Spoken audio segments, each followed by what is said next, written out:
Hello guys, இன்றைக்கி வந்து நம்ம மிக்ஸ்டு வெஜிடபிள் புளிக்குழம்பு தான் செய்ய போகிறோம். அதுக்கு உங்ககிட்ட வெஜிடபிள்ஸ் எடுத்துக்கோங்க. எங்கிட்ட வந்து பாவக்காய், வெண்டைக்காய், கத்திரிக்காய் 3 இருந்துச்சு. அதையும் போட்டு நல்லா எண்ணெயில் போட்டு வதக்கிக்கிட்டேன். ஃபஸ்ட்டு எண்ணெயில் போட்டு வதக்கிட்டு அதுக்கப்புறமா அதே எண்ணெயில் கடுகு 1/4 டீஸ்பூன், சீரகம் 1/4 டீஸ்பூன், வெந்தயம் 1/4 டீஸ்பூன், பெப்பர் 1/4 டீஸ்பூன் போட்டு அது நல்லா பொரிஞ்ச உடனே 4-5 பூண்டு பல்லும் அதையும் சேர்த்துட்டு நல்லா வதக்கிக்கணும். வதக்கிட்டு ஒரு 15-20 சின்ன வெங்காயம் போட்டு நல்லா பொடியாக கட் பண்ணி அதையும் போட்டு நல்லா வதக்கணும்.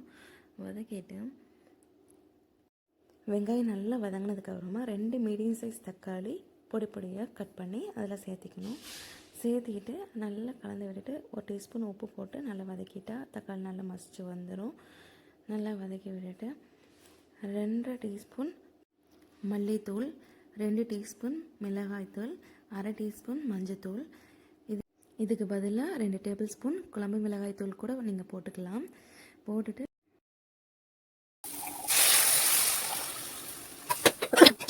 மிளகாய் தூள் எடுத்து கரைச்சி அதில் ஊற்றிருக்கேன். அப்புறம் தேங்காய் ஒரு 5-6 டேபிள் ஸ்பூன் போட்டு ஜாரில் இருக்கிறதுல கொஞ்சம் தண்ணி ஊற்றி அலசி ஊற்றி கொதிக்க வச்சுக்கிட்டேன். கொதித்த உடனே அதில் நம்ம ஃபஸ்ட்டு வதக்கி வச்சோம் இல்லையா அந்த காய்கறியெல்லாம், அதெல்லாம் மிக்ஸ் பண்ணிவிட்டு அதெல்லாம் போட்டு மிக்ஸ் பண்ணிவிட்டு அப்போ ஃபஸ்ட்டே வந்து கருவேப்பிலை போட்டுருக்கணும். தாளிக்கும் போதே கருவேப்பிலை போடல, நான் இப்போ போட்டிருக்கேன். கருவேப்பிலை போட்டு நல்லா கொதி வந்தோடனே இந்த தேங்காயோட நல்லா கொதி வந்தோடனையும் அவ்வளோதான், ஸ்டவ் ஆஃப் பண்ணிடலாம். ஸ்கூலில் ஃபுட் சாட் கொடுத்துட்றாங்க, அதனால் மற்ற காய்கறியெல்லாம் சாப்பிட முடியாமல் போயிடுது. அதனால தான் இந்த தடவை ஃபுல்லாக காய்கறி போட்டு இந்த மாதிரி நான் வச்சுருக்கேன். உங்களுக்கு பிடிச்சிருந்தா இந்த மாதிரி ஒரு தடவை செஞ்சு பார்த்துட்டு எப்படி இருந்துச்சுன்னு சொல்லுங்கள்.